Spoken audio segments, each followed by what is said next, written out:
मछली के पेट में यूनुस अलैहिस्सलाम है, मछली के पेट का अंधेरा है, समंदर का अंधेरा है, रात का अंधेरा है, तीन अंधेरों में यूनुस अलैहिस्सलाम है। दुनिया के किसी नेटवर्क की कवरेज नहीं है, दुनिया का कोई नेटवर्क वहां नहीं पहुंच सकता है। फनादा फिज़्ज़ुलुमात, मेरे अल्लाह की कुदरत तो देखो मेरे भाइयों, मेरे अल्लाह का पावर तो देखो। जब यूनुस अलैहिस्सलाम ने मछली के पेट में अल्लाह को पुकारा, तीन अंधेरों में अल्लाह को पुकारा, और क्या पुकारा? ला इलाहा इल्ला अंता सुब्हानका इन्नी कुन्तु मिनज़ ज़ालिमीन। अय अल्लाह तेरे सिवा मेरा कोई सहारा नहीं है, अय अल्लाह तू पाक है, मैं जालिम हूं। मछली के पेट में यूनुस अलैहिस्सलाम ने दुआ की, अल्लाह ने वहां पर भी उनकी दुआ को सुन लिया। जहां कोई कवरेज ना हो वहां अल्लाह का कवरेज है। नबी के दौर में एक औरत ने, उसके शौहर ने जिहार कर लिया। औरत का नाम खौला बिन्त सालबा था। शौहर ने जिहार कर लिया। अरब में दस्तूर था, जब शौहर बहुत गुस्से में होता था बीवी के ऊपर तो कह देता था, अंते कज़ारे उम्मी अलैया, तू मेरे लिए वैसी ही है जैसे मेरी माँ की पीठ है।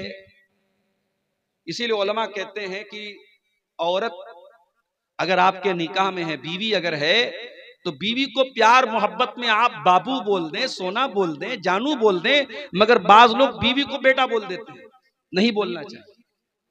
या बाज लोग बीवी को मारे गुस्से, अरे मेरी माँ, ऐसा बोल देते, नहीं बोलना चाहिए। हालांकि बोलने से तलाक नहीं हो जाएगी, उस नियत से आपने नहीं बोला है, मगर ये अल्फाज भी इस्तेमाल नहीं करने चाहिए। अरब में क्या होता था, लोग अपनी बीवी को गुस्से में कह देते तो तू मेरी माँ की पीठ की तरह है, तो वो बीवी हराम हो जाती थी। दौरे जाहिलियत में यही कानून था कि अगर शौहर बीवी से जिहार कर लेगा तो बीवी हमेशा के लिए हराम। खौला बिन्ते सालबा कई बच्चों की मां थी, बूढ़ी हो चुकी थी, 40-50 साल उनकी उम्र हो चुकी थी। उनके शौहर ने उनसे जिहार कर लिया। शौहर शर्मिंदा हुए, सहाबा से जाकर के फतवा मांगा। सहाबा ने कहा, हमें जहां तक मालूम है आपने जिहार कर लिया, बीवी आपके ऊपर हराम हो गई। बड़े गौर से सुनना पलसा वालों, वो औरत चल करके अल्लाह के नबी के पास आई और आकर के कहती है, अल्लाह के नबी, अकल शबाबी, मेरे शौहर ने मेरी जवानी को, मेरा शौहर खा गया।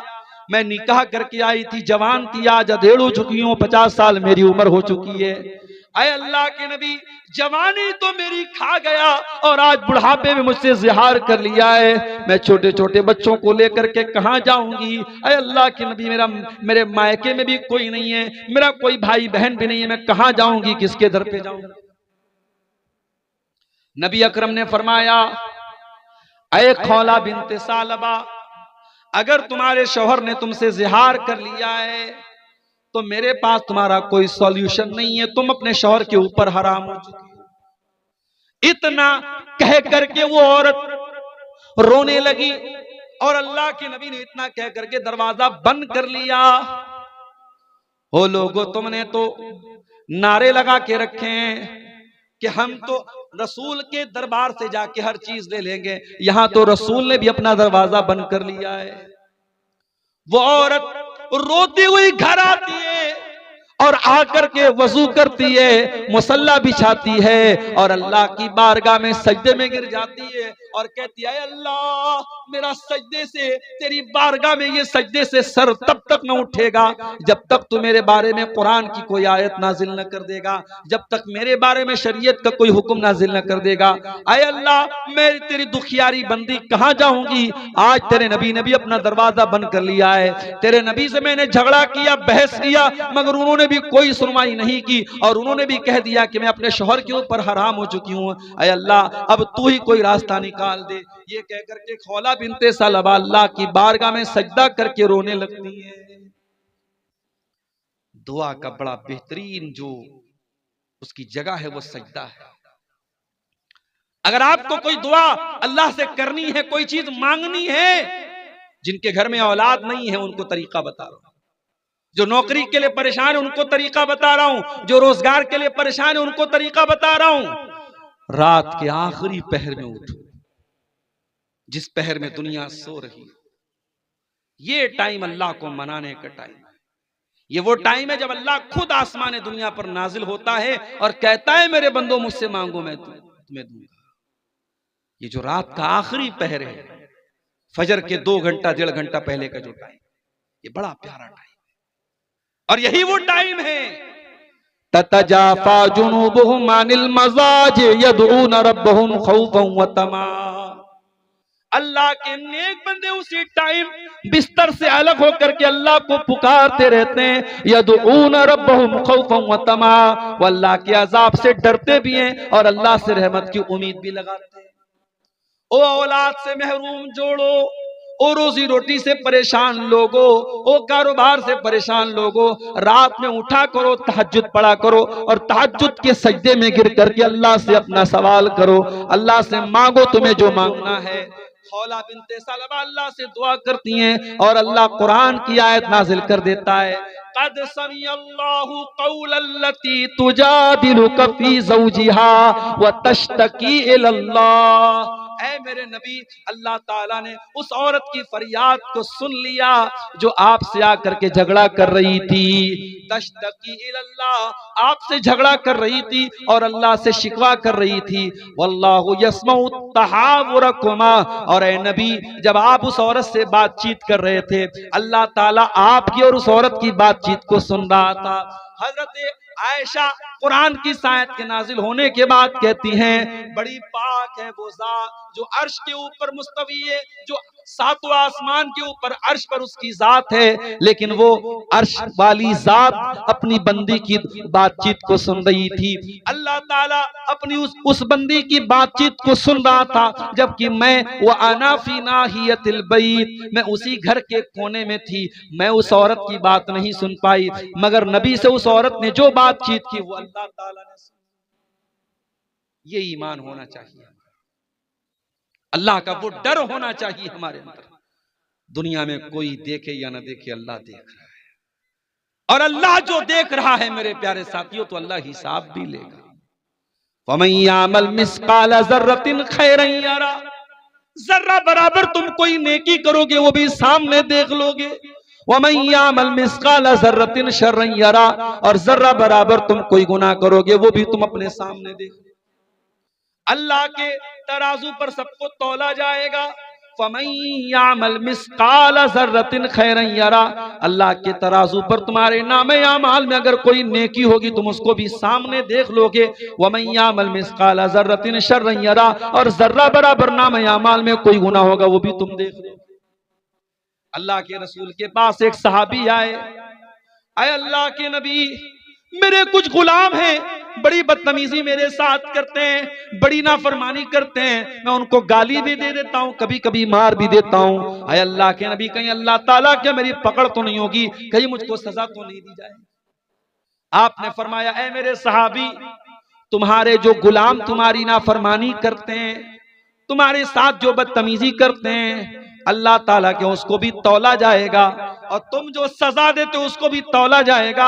अगर तुम्हारी सजा कम होगी और उनकी नाफरमानी ज्यादा होगी, कान लकल फजलू, तो तुम्हारा फायदा हो जाएगा, तुम्हें उनकी कुछ नेकियां मिल जाएंगी, तुम्हारे कुछ गुनाह उनको दे दिए जाएंगे। लेकिन ऐ मेरे सहाबी, अगर तुम्हारे गुलामों की बदतमीजी कम निकली, उनकी नाफरमानी कम निकली और तुम्हारी सजा ज्यादा निकली, तो फिर तुम्हारा नुकसान हो जाएगा और तुम्हारी कुछ नेकियां कम हो जाएंगी और उनके कुछ गुनाह तुम्हारे ऊपर लाद दिए जाएंगे। नबी ने इतना कहा, सहाबी एक कोने में गए, ज़ारो कतार रोने लगे, दहाड़े मार मार के रोने लगे और कहने लगे, अल्लाह के नबी, मैं अपने गुलामों को सजा तो देता हूँ मगर मैं नाप तौल के नहीं देता हूँ, मैंने नाप तौल के तो नहीं दिया है, मुझे क्या पता कहीं अगर मेरी सजा ज्यादा हो गई और उनकी नाफरमानी कम हो गई, अरे अल्लाह के नबी, तब तो मेरा बहुत नुकसान हो जाएगा। आपने फरमाया, ऐ मेरे सहाबी, क्या तूने कुरान की आयत नहीं पढ़ी है? अल्लाह ने कुरान में फरमाया, व नज़उल मवाज़ीनल क़िस्त लियौमिल क़ियामा, हम कयामत के दिन इंसाफ का तराजू रखेंगे।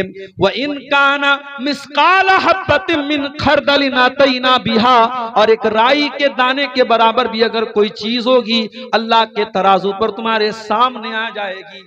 व कफा बिना हासिबीन, और अल्लाह जब हिसाब लेगा तो एक एक चीज का हिसाब लेगा। ऐ मेरे साहबी, तुमने अपने गुलामों को जो सजा दी है वो तो तौली जाएगी, वो तो नापी जाएगी। साहबी ने कहा, ऐ अल्लाह के रसूल, मैं इतना बड़ा खतरा मोल नहीं ले सकता, मैं इतना बड़ा रिस्क मोल नहीं ले सकता, मैं आपको गवाह बना के कहता हूं, इन्नी उशहिदुकुम अला अन्नहुम अहरारुन कुल्लुहुम, ऐ अल्लाह के नबी, मैं आपको गवाह बना के कहता हूं, मैं अपने सारे गुलामों को आजाद कर रहा हूं। आज देश से भ्रष्टाचार क्यों नहीं खत्म हो रहा है? क्यों ये करप्शन हो रहा है? क्यों ये पुल टूट जाते हैं? क्यों ये सड़कें खराब बनती हैं? क्यों ये चोरी होती है? क्यों ये बेईमानी होती है?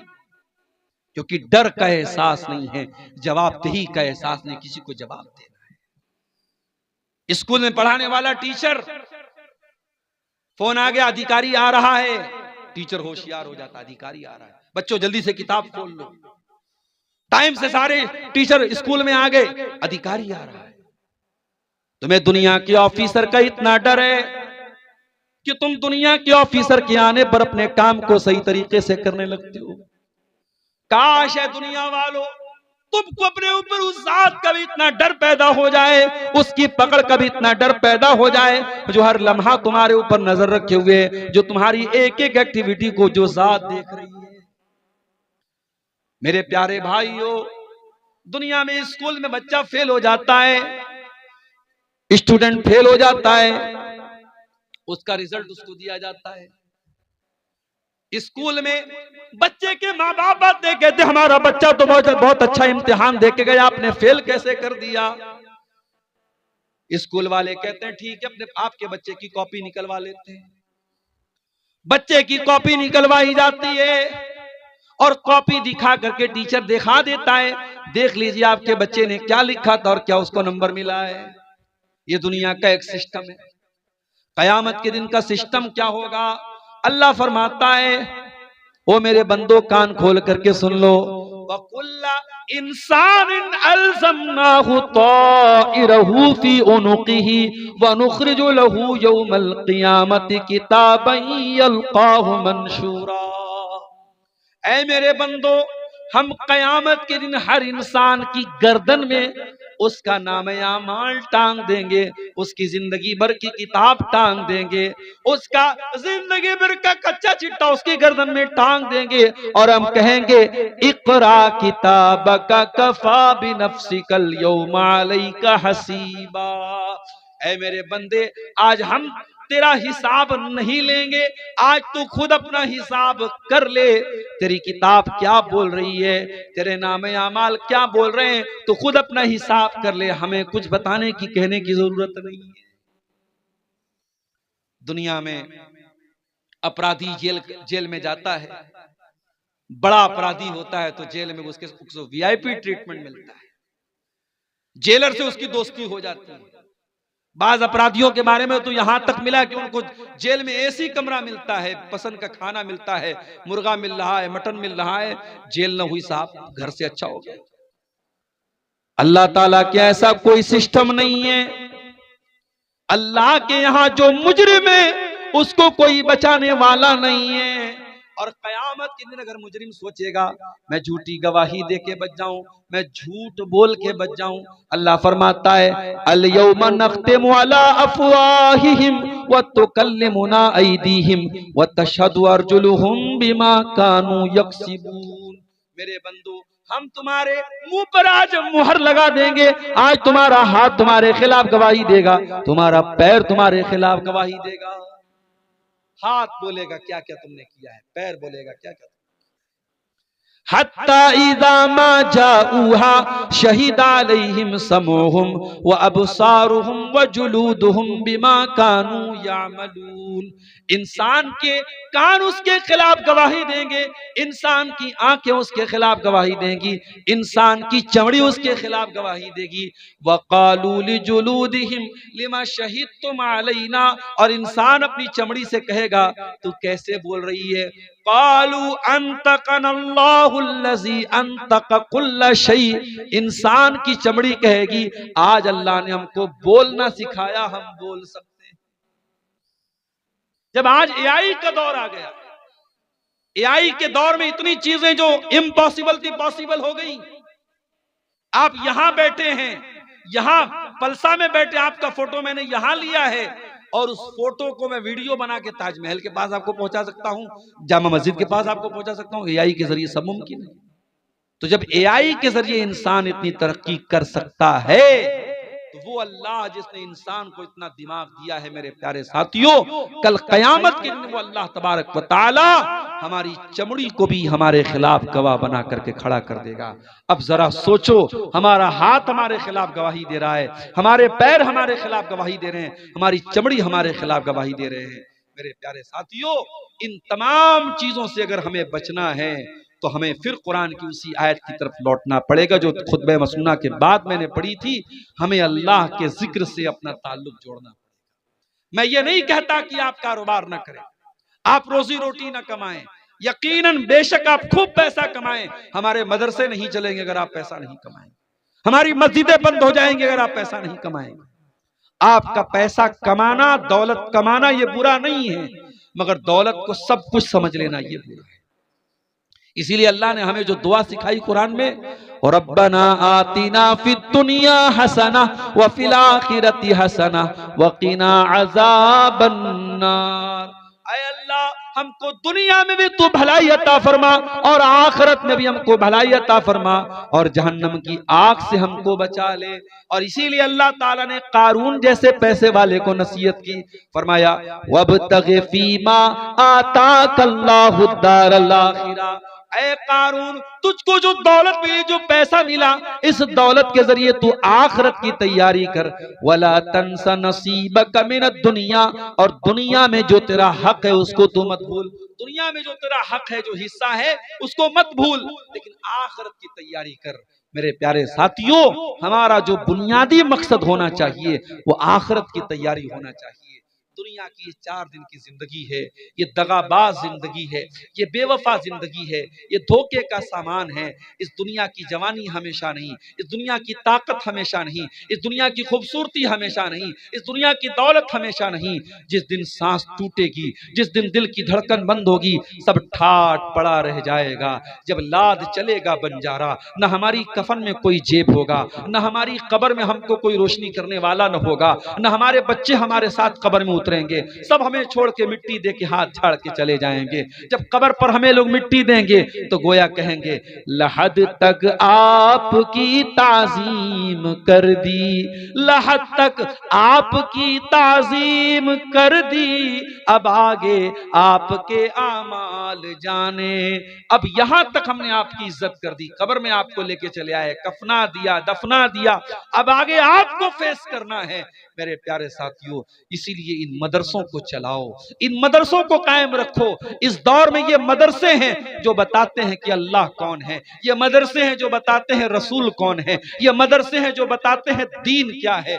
कब्र में 3 ही सवाल पूछा जाएगा, तेरा रब कौन है, तेरे रसूल कौन है, तेरा दीन क्या है। और इन तीनों सवालों का जवाब दुनिया के किसी नॉलेज में नहीं मिलेगा, मिलेगा तो रब के कुरान में मिलेगा, मिलेगा तो मुस्तफा के फरमान में मिलेगा। इसीलिए अल्लाह के नबी फरमाते हैं, जब बंदा मरने के बाद कब्र में जाता है और मुनकर नकीर उससे सवाल करते हैं, तेरा रब कौन है, तेरे नबी कौन है, तेरा दीन क्या है, और बंदा इन तीनों सवालों का सही जवाब देता है, तो फरिश्ता पूछता है कि तुझे इन तीनों सवालों का जवाब कैसे पता चला। तो बंदा कहता है क़राअतु किताब अल्लाह, मैंने अल्लाह की किताब को पढ़ा था, फ़आमनतु बिही, मैं अल्लाह की किताब पर ईमान लाया था, वसद्दक़तु बिही, और मैंने अल्लाह की किताब की तस्दीक। आज 31 दिसंबर की रात है और 12 बजने के बाद अभी 1 बज रहे हैं तकरीबन, पूरी दुनिया में इस वक्त जश्न मनाया जा रहा है। हैप्पी न्यू ईयर के नाम से हजारों लाखों रुपए के पटाखे छोड़े जा रहे हैं। आज शराबें पी जा रही हैं, आज जिनाकारियां हो रही हैं, आज बड़े बड़े पिकनिक स्पॉट पर लड़के लड़कियों को लेके घूमने फिरने गए हैं मेरे प्यारे साथियों। और ये सारे काम करने वालों में अपने आप को मुसलमान कहने वाले लोग भी शामिल हैं।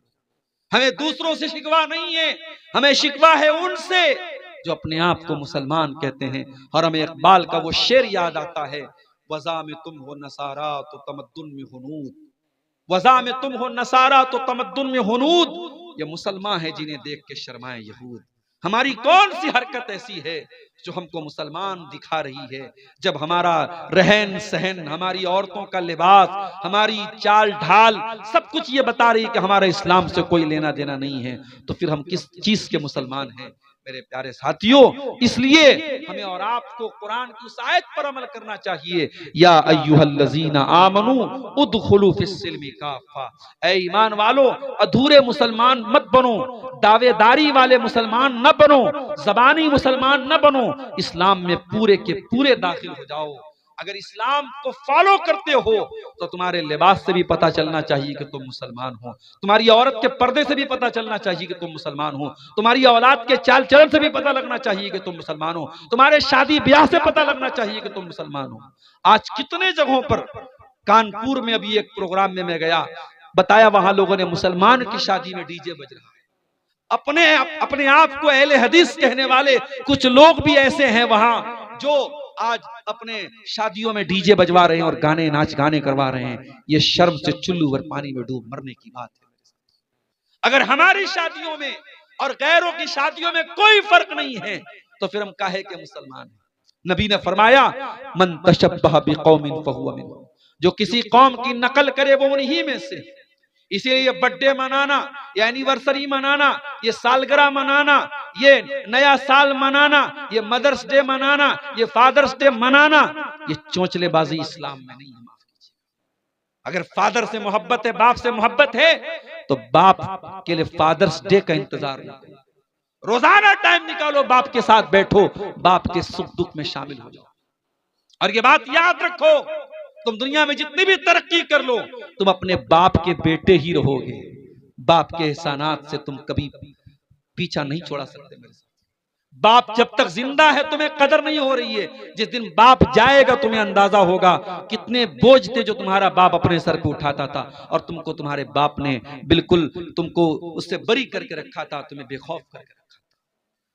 ये मदर्स डे मनाने वाले, घर में बूढ़ी माँ बेचारी खांस रही है, उसकी दवा के पैसे नहीं है, और ये व्हाट्सएप पे स्टेटस लगा रहा है, माँ ये होती है, माँ वो होती है, माँ के सम्मान पे लेक्चर झाड़ रहा है।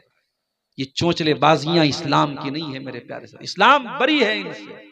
इसलिए अपने आप को इन चोंचले बाजियों से आजाद करो, अपने निकाह को सिंपल बनाओ।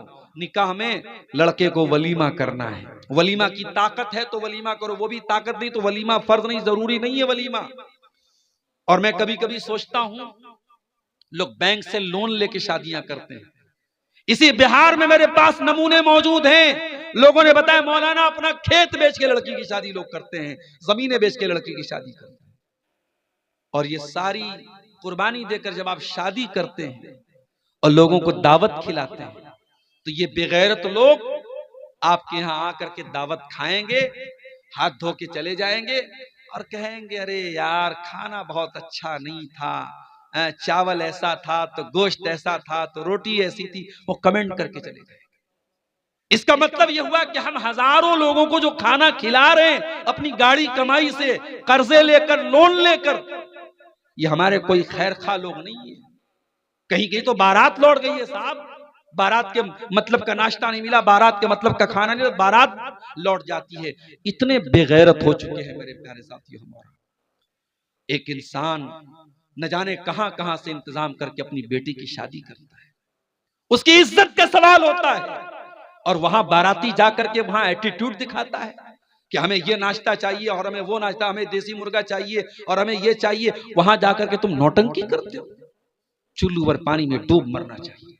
न इस्लाम में बारात की कोई हैसियत है, न जहेज की कोई हैसियत है, न ये बारातियों के एटीट्यूड की कोई हैसियत है। नबी ने 9 शादियां, नबी की 9 बीवियां एक साथ थी, नबी ने टोटल 11 शादियां की। नबी की बीवियों में कौन सी बीवी की शादी के मौके पर नबी बारात लेके गए, जरा बता दो हमको। नबी की 4 बेटियां थी, कौन सी बेटी को नबी ने जहेज दिया, जरा बता दो हमें। आज हम और आप अपने आप को अहले हदीस बोलते हैं, हमारा हाथ सीने पर, हम नमाज में रफुल यदैन करने वाले, आमीन जोर से बोलने वाले, सिर्फ हम नमाज के अहले हदीस हैं, सिर्फ हम इबादत में अहले हदीस हैं? नहीं मेरे साथी, हमें अपनी शादियों में भी अहले हदीस बनना पड़ेगा, हमें अपने लेन देन में भी अहले हदीस बनना पड़ेगा। अहले हदीस वो है जो कुरान और हदीस पर चलने वाला हो, जिसका अखलाक भी कुरान और हदीस वाला, जिसकी शादी ब्याह भी कुरान और हदीस वाली, जिसका लेन देन भी कुरान और हदीस वाला। आज अफसोस की बात है, कितने हमारे इसी सीमांचल के इलाके में मैं देखता हूं नमाज से कोई मतलब नहीं, पैसा आ रहा है, मदरसे में खूब चंदा दे रहे हैं, मस्जिद में खूब चंदा दे रहे हैं, नमाज से कोई मतलब नहीं। अल्लाह की रस्सी बहुत ढीली करके रखी, अल्लाह ने जिन रस्सी टाइट कर लेगा तुम्हें सड़क पर आते हुए देर नहीं लगेगी। दुनिया में मिसालें मौजूद हैं, कल करोड़पति थे आज सड़क पर आ गए, कल बादशाह थे आज भीख कटोरा मांग के भीख मांग रहे हैं, कटोरा लेकर। अल्लाह की पकड़ से डरो मेरे भाइयों। अगर तुम नमाज नहीं पढ़ते और तब भी अल्लाह रोजी दे रहा है, तुम अल्लाह को याद नहीं करते तब भी तुम्हारा काम चल रहा है, तो ये मत समझो कि अल्लाह तुमसे खुश है। अल्लाह ने ढील दे के रखी, और जिस दिन अल्लाह रस्सी को टाइट करेगा तुम्हारे पास भागने का रास्ता नहीं। इसीलिए अल्लाह कुरान में कहता है, रिजालुल्ला तुलहीहिम तिजारतुम वला बैउन अन जिक्रिल्लाह। हकीकत में मर्द वो लोग होते हैं जो कारोबार भी करते हैं, जो लेन देन भी करते हैं, मगर उनका कारोबार उनको अल्लाह के जिक्र से, नमाज से गाफिल नहीं करता है। यखाफून यौमन ततक़ल्लबु फीहिल क़ुलूबु वल अब्सार। वो उस दिन से डरते हैं जिस दिन आंखें अपनी जगह पे नहीं रहेंगी, कलेजे अपनी जगह पे नहीं रहेंगे, आंखें उलट पलट जाएंगी, कलेजे उलट पलट जाएंगे। नमाज पढ़ो मेरे भाइयों, अपने बच्चों को भी नमाजी बनाओ, अपने घर का माहौल ऐसा बनाओ कि एक आदमी भी नमाज न पढ़े तो उसका हिसाब लिया जाए। माए जब मुसल्ले पर बैठे तो बेटियों को लेकर के बैठे, माँ अपनी बच्चियों को नमाजी बनाए, बाप अपने बच्चों को नमाजी बनाए। ईसा अलैहिस्सलाम जब दुनिया में पैदा हुए, अपनी माँ की गोद में पहला लफ्ज उन्होंने क्या बोला था?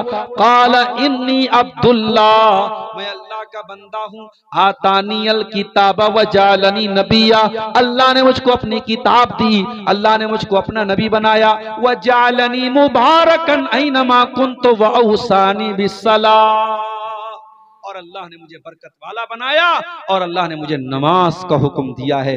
ईसा अलैहिस्सलाम दूध पीते बच्चे हैं, अपनी माँ की गोद में पहला जुमला क्या बोलते हैं? अल्लाह ने मुझे नमाज का हुक्म दिया है।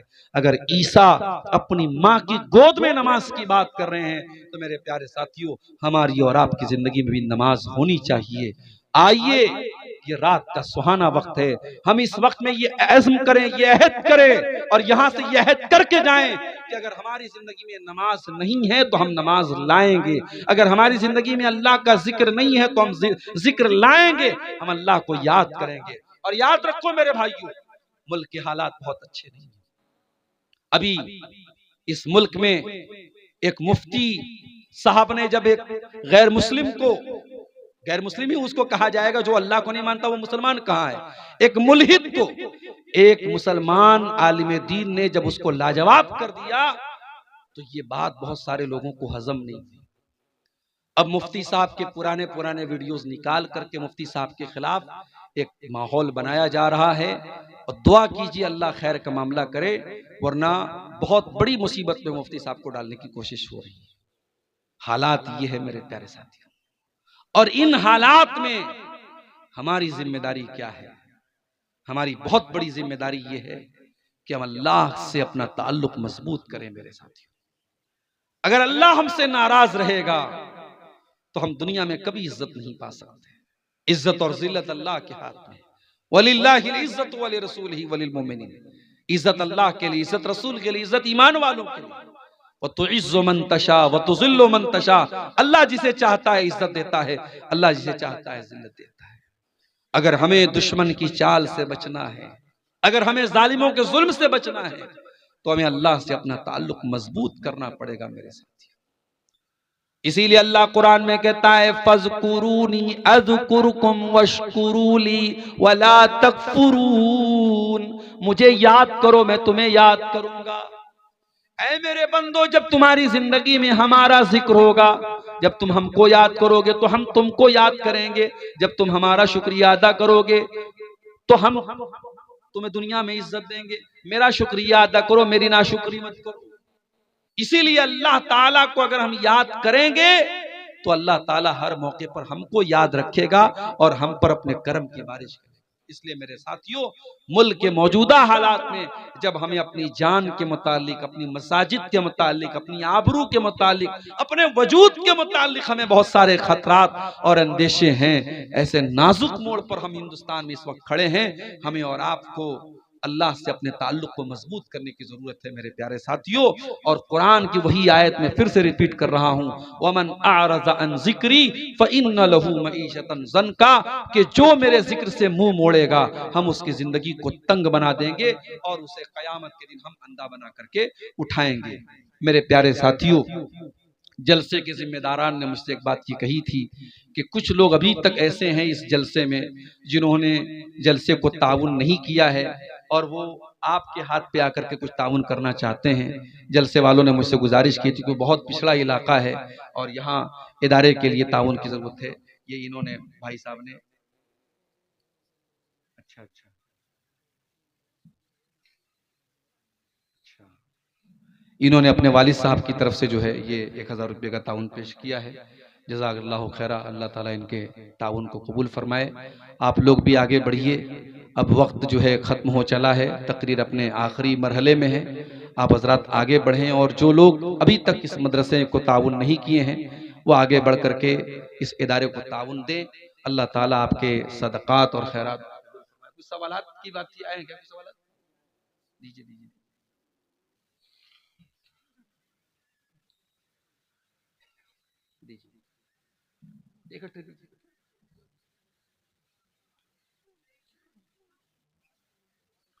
कौन से मोजे पर मसा करना जायज है, तफसील के साथ वजाहत करें। देखिए, मोजा जो होता है वो एक तो जैसे मैं पहने हुए हूं, ये कपड़े का मोजा होता है, चाहे वो ऊनी मोजा हो चाहे वो कॉटन का मोजा हो, उसको अरबी में जौरबैन बोलते हैं। और एक मोजा होता है चमड़े का मोजा, उसको खुफैन बोलते हैं। दोनों तरीके के मोजे पर मसा कर सकते हैं, जायज है। शर्त क्या है कि जितने हिस्से को पैर में धोना जरूरी है, मोजा उतने हिस्से को कवर किए हो। आजकल ऐसा मोजा भी है, बिल्कुल छोटा सा मोजा होता है, उसमें टखना खुला रहता है, तो वो उस मोजे पर मसा सही नहीं है। टखना छुपा हुआ होना चाहिए, यानी जितने हिस्से को आप वजू में धुलते हैं पैर का, उतना हिस्सा कम से कम ढका होना चाहिए। और आप जब मोजा पहने हुए हो तो वजू करके पहने हुए हो। तो अब उस मोजे पर आप अगर मुकीम हैं, अपने घर पर हैं, तो एक दिन और एक रात, मिसाल के तौर पर आज अगर जोहर की नमाज के बाद आपने वजू करके मोजा पहना है तो कल अगले दिन आप जोहर तक उस मोजे को पहने पहने आप मसा करके नमाज पढ़ सकते हैं। हाँ, अगर बीच में आप मोजा उतार देंगे तो फिर दोबारा आपको पैर धो करके फिर पहनना पड़ेगा। या इसी तरीके से अगर इंसान जनाबत की हालत में हो जाएगा, बीवी से मान लीजिए उसने ताल्लुक कायम किया या रात में उसको नाइट फॉल हो गया, तो अब वो उसको गुस्ल वाजिब हो गया उसके ऊपर, तो फिर वो मोजा उतारना पड़ेगा। वरना अगर वो वजू टूट रहा है बीच में, तो जब जब भी वजू टूटेगा वो वजू करेगा और पैर धोने के बजाय पैर पे मसा, मोजे पर मसा कर सकता है। वल्लाहु आलम बिस्सवाब। अच्छा, मुकीम के लिए एक दिन एक रात है, मुसाफिर के लिए 3 दिन और 3 रात है। खुदकुशी क्या है और उसके जनाजे में शरीक हो सकते हैं। खुदकुशी अपने आप को मौत के हवाले कर देना किसी भी तरीके से, चाहे कोई डूब करके मर जाए, कोई जो है फांसी लगा के मर जाए, जहर खा के मर जाए, अपने आप को खुद मौत के हवाले करता है अगर इंसान, तो ये खुदकुशी है, इस्लाम में हराम है। उसकी जनाजे की नमाज पढ़ी जाएगी। अलबत्ता जो उलमा हैं और जो समाज के जिम्मेदार लोग हैं वो जनाजे में शामिल न हो ताकि और लोगों को इबरत हो। अल्लाह के नबी अलैहिस्सलाम के दौर में जब खुदकुशी का मामला आया तो आपने सहाबा से कहा कि तुम लोग जनाजा पढ़ लो। आपने जनाजा पढ़ने का हुक्म दिया लेकिन आपने खुद नहीं पढ़ाया। तो इसमें दोनों मैसेज है, जनाजा पढ़ा जाएगा, वो मुसलमान है, उसको मुसलमान के कब्रिस्तान में दफन भी किया जाएगा, लेकिन जो उलमा हैं, जो जिम्मेदार हैं, वो परहेज करें।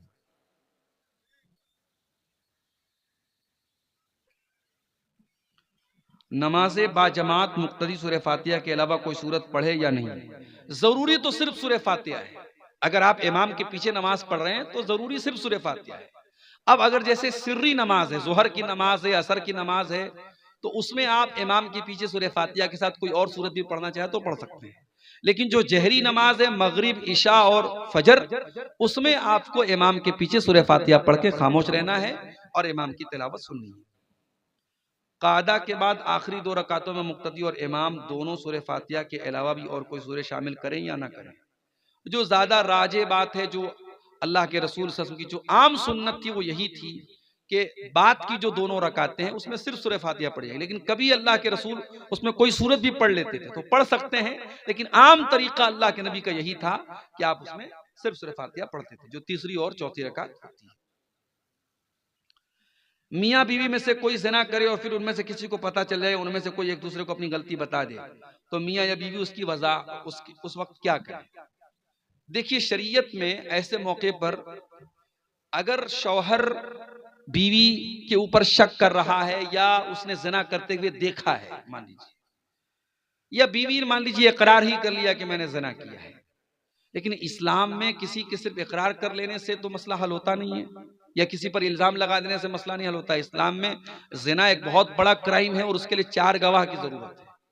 तो इस्लाम में एक तरीका बताया गया लिआन का। अगर शौहर औरत पर इल्जाम लगा रहा है जिना का और औरत इनकार कर रही कि मैंने नहीं किया है, तो ऐसे मौके पर इस्लाम में लिआन का हुक्म है। लिआन में क्या होता है कि मर्द जो है वो 5 बार कसम खाता है। 4 बार वो अल्लाह की कसम खा के कहता है कि मैं सच बोल रहा हूं, इस औरत ने गलत काम किया है, और 5वीं बार वो कहेगा कि अगर मैं झूठ बोल रहा हूं तो मेरे ऊपर अल्लाह की लानत थी। और फिर औरत भी 5 बार कसम खाएगी, 4 बार कसम खाएगी कि आदमी झूठ बोल रहा है, और 5वीं बार वो कसम खाएगी कि अगर मैं झूठ बोलूं तो मेरे ऊपर अल्लाह की लानत थी। तो ये उस सूरत में है जब शौहर बीवी पर इल्जाम लगा रहा हो और बीवी इनकार कर रही। लेकिन सवाल में ये पूछा गया कि ज़िना किया है किसी ने, और ये बात बीवी को पता चल गई या बीवी ने किया था शौहर को पता चल गई, तो देखिए, अगर बीवी ने ये काम किया है और उसको अपनी गलती का एहसास है और शौहर उससे मोहब्बत करता है, उसको रखना चाहता है, तो उसको एक मौका देना चाहिए, उससे तौबा इस्तिगफार करवाए और आइंदा जिंदगी में पक्के अज़्म के साथ कि आइंदा वो ये काम नहीं करेगी, उसको अपने निकाह में रख सकता है। और इसी तरीके से अगर शौहर ने ये काम किया है और उसको भी एहसास है तो अल्लाह ताला से तौबा कर ले। और जहां तक अगर अल्लाह ताला ने आपके गुनाह पर पर्दा डाला है तो आपके अपने अपने गुनाह की नुमाइश करने की जरूरत नहीं है। आप अल्लाह ताला से तौबा कर लीजिए, ये आपके और अल्लाह के बीच का मामला हो जाएगा और यहाँ एक दूसरे को कोई सजा देने का कोई मामला नहीं है और निकाह दोनों का बाकी रहेगा। क्या मरहूम के लिए कुरान खानी करना जायज है या नहीं? कुरान का सवाब किसी और को पढ़ के बख्शना, ट्रांसफर करना, इसका कोई सबूत नहीं है। आप जिंदगी में भी किसी को कुरान पढ़ के ट्रांसफर नहीं कर सकते। दुआ कर सकते हैं आप, लेकिन मैं तिलावत करूं और आपको उसका सवाब ट्रांसफर करूं, इसका कोई तरीका कुरान और हदीस से साबित नहीं। तो जब जिंदगी में साबित नहीं है तो मरने के बाद भी साबित नहीं है। मरे हुए इंसान की तरफ से आप सदका कर सकते हैं, उसकी तरफ से अगर उसका रोजा छूटा था तो रोजा पूरा करेंगे आप। अगर उसकी हज की ताकत की और उसने हज नहीं किया था या हज की ख्वाहिश थी, किसी मजबूरी की वजह से हज नहीं कर पाया, तो आप उसकी तरफ से हज कर सकते हैं। शर्त यह है कि आप अपना हज कर चुके हों, लेकिन कुरान पढ़ने का कोई सबूत नहीं है, लिहाजा कुरान नहीं पढ़ा जाए। वल्लाहु आलम बिस्सवाब। आदमी किसी ऐसी जगह है जहां मस्जिद नहीं और अजान की आवाज भी नहीं पहुंचती है, तो क्या आदमी वहां खुद अजान दे के नमाज पढ़ेगा? हिंदू अक्सरियत वाले इलाके में, उस सूरत में देखिए, अल्लाह के नबी की कुछ हदीसों से यह पता चलता है कि अगर इंसान सहरा में है, बयाबान में है, अकेला है, दूर दूर तक कोई नहीं है, वहां भी नमाज का टाइम है तो वो अजान दे के नमाज पढ़े। तो उस हदीस से तो यही बात समझ में आती है जो सवाल में पूछा गया कि अगर इंसान ऐसी जगह है जहां मस्जिद नहीं और अजान की आवाज नहीं आ रही है तो वहां पर भी वो अजान देगा और नमाज पढ़ेगा। लेकिन ये अजान देना फर्ज और वाजिब नहीं है। अगर उसकी बस्ती में आसपास में कहीं अजान हो रही हो तो काफी है, वो बगैर अजान के भी नमाज पढ़ सकता है। लेकिन अगर अजान की आवाज कानों तक नहीं आ रही तो खुद अजान दे के नमाज पढ़े तो ज्यादा बेहतर है। और अगर हिंदू अक्सरियती इलाका है और मुल्क का माहौल आप देख रहे हैं, अगर वहां अजान देने से किसी किस्म के फितने का अंदेशा है तो वो खामोशी के साथ इकामत कह करके नमाज पढ़ ले, इंशाअल्लाह कोई हरज की बात नहीं। दुआए कुनूत के बारे में वजाहत कीजिए, हाथ उठा के कर सकते हैं या नहीं, रमजान में या गैर रमजान में? दुआए कुनूत में हाथ उठा करके भी पढ़ सकते हैं, बगैर हाथ उठाए भी पढ़ सकते हैं। अल्लाह के रसूल के सहाबा से हाथ उठा के दुआए कुनूत पढ़ना साबित है। नबी अलैहिस्सलाम से इस बारे में कोई क्लियर कोई सबूत नहीं मिलता, लेकिन सहाबा से मिलता है। लिहाजा दोनों तरीका जायज़ है। अगर इंसान हाथ बांधे बांधे भी दुआए कुनूत पढ़ना चाहे पढ़ सकता है, और हाथ उठा के पढ़ना चाहे पढ़ सकता है। लेकिन वितर की जो दुआए कुनूत है उसमें रुकू के पहले ज्यादा बेहतर है। रुकू के बाद भी पढ़ सकता है, लेकिन रुकू के पहले ज्यादा बेहतर है। वल्लाहु आलम। क्या बीवी से 3 तलाक देने के बाद फिर शादी कर सकता है? अगर 3 तलाक एक साथ दिया है तो वो एक मानी जाएगी। अगर 3 तलाक तलाक तलाक तलाक ऐसे जो हमारे आमतौर से लोग बोल देते हैं, तो वो एक तलाक मानी जाएगी। अगर इस तरीके से तलाक दिया है तो 3 पीरियड आने के पहले पहले उस औरत से इंसान रुजू कर सकता है। और 3 पीरियड अगर गुजर गया है, 3 बार औरत को हैज आ गया और शौहर ने रुजू नहीं किया, तो दोबारा उसी औरत से वो निकाह कर सकता है। नया निकाह करेगा, नया मेहर होगा। मगर एक तलाक वो दे चुका है, अब आइंदा कभी वो बीवी को तलाक देगा तो वो दूसरी मानी जाएगी। लेकिन अगर 3 अलग अलग टाइम में तलाक दिया है, एक बार तलाक दिया फिर रुजू कर लिया, फिर कभी तलाक दिया फिर रुजू किया, फिर तीसरी तलाक देने के बाद दोबारा फिर वो दोनों मियां बीवी शादी नहीं कर सकते।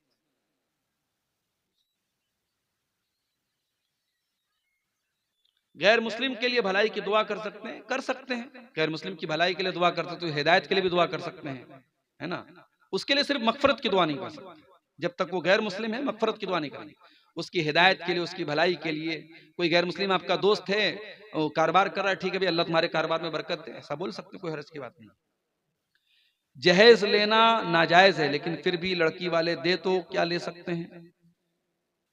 देखिए, जो चीज गलत है सो गलत है। आप जहां तक मुमकिन हो उसके खिलाफ डटिए, मना कीजिए। और नाजायज तो नहीं इसको उलमा कहते हैं, जहेज लेना कोई नाजायज नहीं है। बस ये एक ऐसी रस्म है, रिवाज है, जिसकी वजह से शादी एक बोझ बन गई, खासतौर से लड़की के बाप के लिए। तो आप अगर ले रहे हैं, डिमांड कर रहे हैं, तो बहुत गलत है। और अगर आपने इनकार किया और फिर भी लड़की का बाप दे रहा है और आपने ले लिया है, तो ये हराम और नाजायज नहीं है। लेकिन अगर इसी तरीके से हर आदमी लेता रहेगा तो बंद कैसे होगा? इसलिए जहां तक मुमकिन हो इसका विरोध करना चाहिए और नहीं लेना चाहिए। वजू की हालत में नाखून काटने से वजू टूटता है या नहीं? नहीं, नाखून काटने से वजू नहीं टूटता।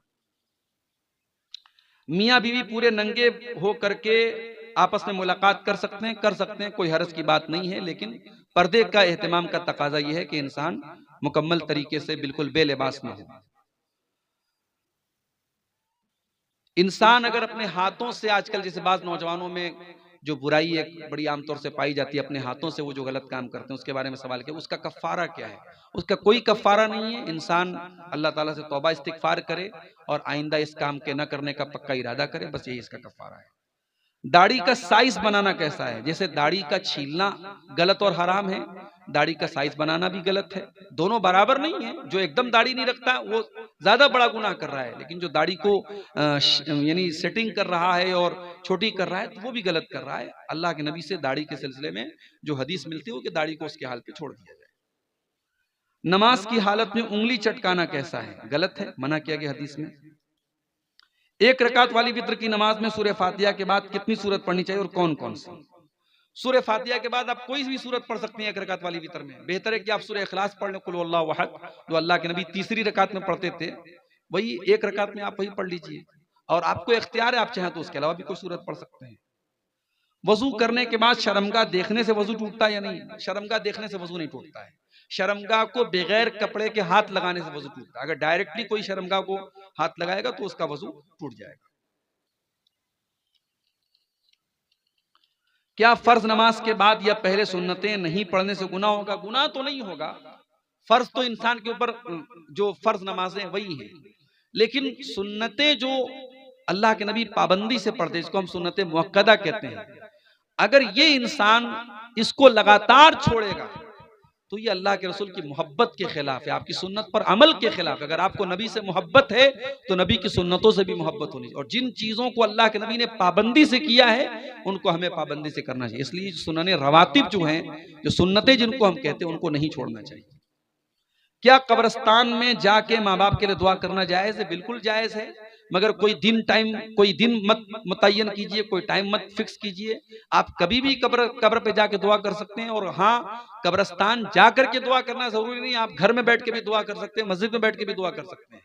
किसी के दिमाग में ये ना रहे कि हम कब्रस्तान जाएंगे तभी दुआ होगी, लेकिन कभी कभी कब्रस्तान जाना चाहिए, जा सकते हैं। वलदुस ज़िना या बिन्तुस ज़िना से शादी करना जायज है या नहीं? जायज है। उस बेचारे की तो कोई गलती नहीं, उसके माँ बाप उसके गुनाह के जिम्मेदार हैं, उसकी कोई गलती नहीं। मदरसे में जो सदका आता है उसमें किसका हक होता है? हॉस्टल वाले बच्चे का होता है या जागीर वाले बच्चे का होता है? देखिए, हॉस्टल या जागीर से मतलब नहीं है। मदरसे में जो सदका आता है, अगर वो मदरसा दीनी तालीम दे रहा है और उसमें ज्यादातर गरीब बच्चे पढ़ रहे हैं, तो वो तमाम लोगों पर वो पैसा खर्च हो सकता है। हाँ, अगर उसमें कुछ ऐसे बच्चे हैं जो मालदार घर के हैं, तो उनको खाने वगैरह का जो पैसा है वो देना चाहिए। बाकी मदरसे की पढ़ाई पर, बच्चों के तालीम पे जो पैसा खर्च हो रहा है, तो सदका का पैसा खर्च हो सकता है, कोई हरज की बात नहीं है। ज़कात का पैसा भी उस पर खर्च हो सकता है, क्योंकि अल्लाह ताला ने ज़कात के जो मसारिफ बयान किए हैं उसमें एक वफ़ी सबीलिल्लाह भी है। तो फ़ी सबीलिल्लाह में बहुत सारे उलमा का ये कहना है कि मदारिस भी आते हैं, दीनी इदारे भी आते हैं, क्योंकि यहाँ पे दीन की तबलीग होती है। तो दावत और तबलीग के ताल्लुक से जितनी चीजें हैं वो सब फी सबीलिल्लाह में आती हैं, लिहाजा उस पर सदका और ज़कात की रकम खर्च कर सकते हैं। क्या अपनी कमाई से अपना अकीका दे सकते हैं? अगर माँ बाप ने किसी वजह से नहीं किया तो आप दे सकते हैं, कोई हर्ज की बात नहीं। क्या बकरा के बदले में कोई बड़ा जानवर दे सकते हैं? कुछ उलमा ने इजाजत दी है बड़े जानवर की, लेकिन कोई मजबूत दलील नहीं है उसकी। हदीसों से जो बात साबित है वो छोटे जानवर की साबित है, लिहाजा बेहतर और औला यही है कि इंसान छोटे जानवर का, भेड़ा हो या बकरा हो, उसी का अकीका दे। बड़े जानवर के अकीका का कोई मजबूत दलील उसकी मिलती नहीं है। गांव में फितरा इकट्ठा करके नमाज अदा करने के बाद तकसीम करते हैं, क्या ये सही है? कुरान और हदीस की रोशनी में जवाब दे। बेहतर ये है कि आप उसको नमाज के पहले ही तकसीम कर दें, इसलिए कि अल्लाह के नबी ने बड़ी सख्ती के साथ कहा है कि फितरा जो है वो हमें ईद की नमाज के पहले पहले निकालना है, और आप उसको जमा करके बाद में तकसीम करें तो ये मुनासिब बात नहीं है। उसको जो भी हकदार है पहले ही वहां दे देना चाहिए, चाहे वो इस्तेमाल बाद में करे, लेकिन दे देना चाहिए उसको पहले ही। नमाज जनाजा में तकबीर के साथ रफुल यदैन करें या ना करें, दोनों साबित है। जनाजे की नमाज में आप तकबीर के साथ रफुल यदैन कर भी सकते हैं, नहीं भी कर सकते हैं, दोनों का सबूत मिलता है। पहला बच्चा और दूसरे बच्चे के बीच में अगर 1 साल 2 साल का वक्त लिया जाए तो उसका हलाल तरीका क्या है? देखिए, अगर बच्चों के बीच में गैपिंग आप इसलिए रखते हैं ताकि भाई बच्चों को जैसे 2 साल तक दूध पिलाने की मुद्दत शरीयत ने बताई है, या बीवी की जो सेहत है वो इस लायक नहीं है कि 1 साल के बाद फौरन बच्चा पैदा हो, तो उस सूरत में जब बीवी की सेहत का मसला है या बच्चे की परवरिश का मसला है, तो 2 बच्चों के बीच में गैपिंग रखी जा सकती है। उसमें वो तमाम तरीके अपनाए जा सकते हैं जिसमें हमल को जाया ना किया जा रहा।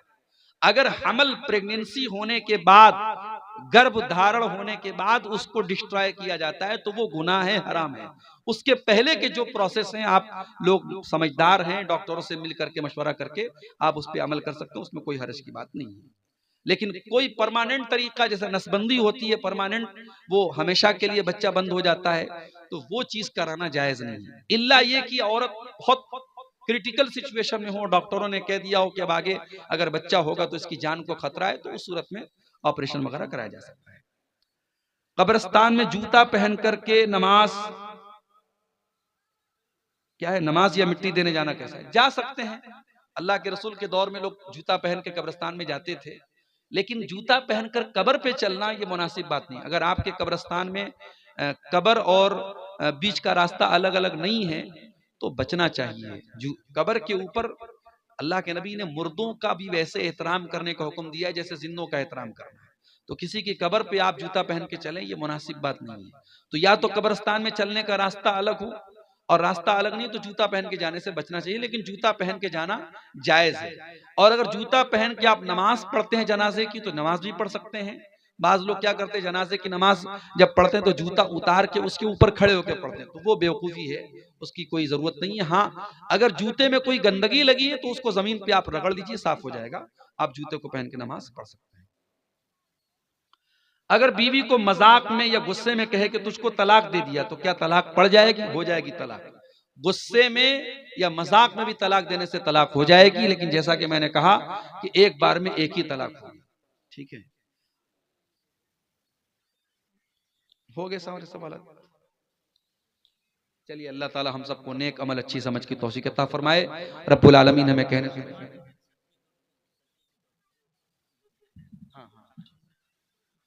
देखिए, जुमा के दिन अगर मस्जिद में कोई नमाजियों को खिलाने की नीयत से कोई चीज दे रहा है तो वो तो सारे नमाजी खा सकते हैं, लेकिन अगर वो सदका की नीयत से दे रहा है कि भाई ये सदका है, तो सदका तो हर आदमी नहीं खाएगा, सदका तो गरीबों के लिए होता है। तो अब वो देने वाले की नीयत क्या है? कुछ लोगों का ये रहता है कि साहब मुझे कारोबार में फायदा हो गया तो मैं सारे नमाजियों को मीठा खिलाऊंगा। तो अगर ये नीयत है तो कोई हरज की बात नहीं, लेकिन सदका है तो सदका गरीबों को दीजिए, सदका सारे नमाजियों को खिलाना ये ठीक नहीं। वल्लाहु आलम बिस्सवाब। वस्सलामु अलैकुम वरहमतुल्लाहि वबरकातुहू। गरीबा वसयऊदु कमा बदा गरीबा फतूबा लिल गुरबा। रवाहु मुस्लिम।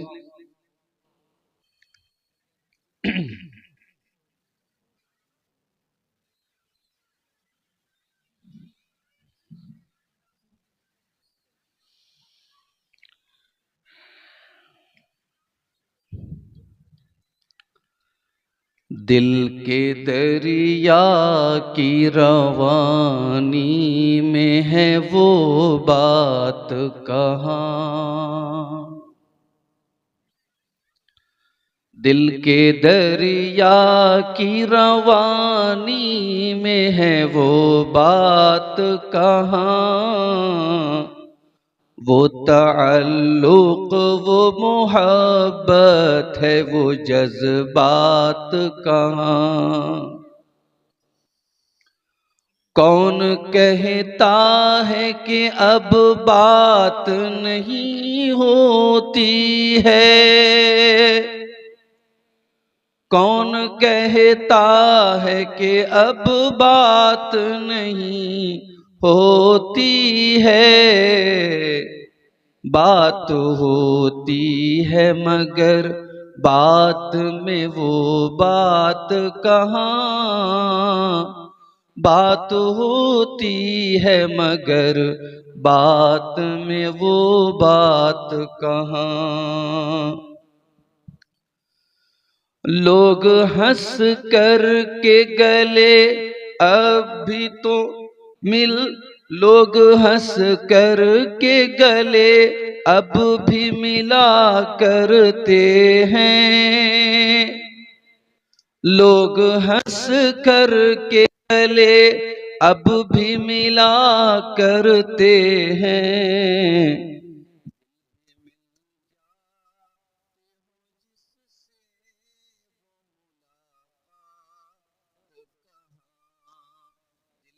मिल जाते हो जिससे वो मुलाकात कहाँ। बारिशें देख के अब दिल में कसक उठती है। बारिशें देख के अब दिल में कसक उठती है। मन की कलियों बरसात कहाँ। अब तो खैरात भी होती है नुमाइश कर।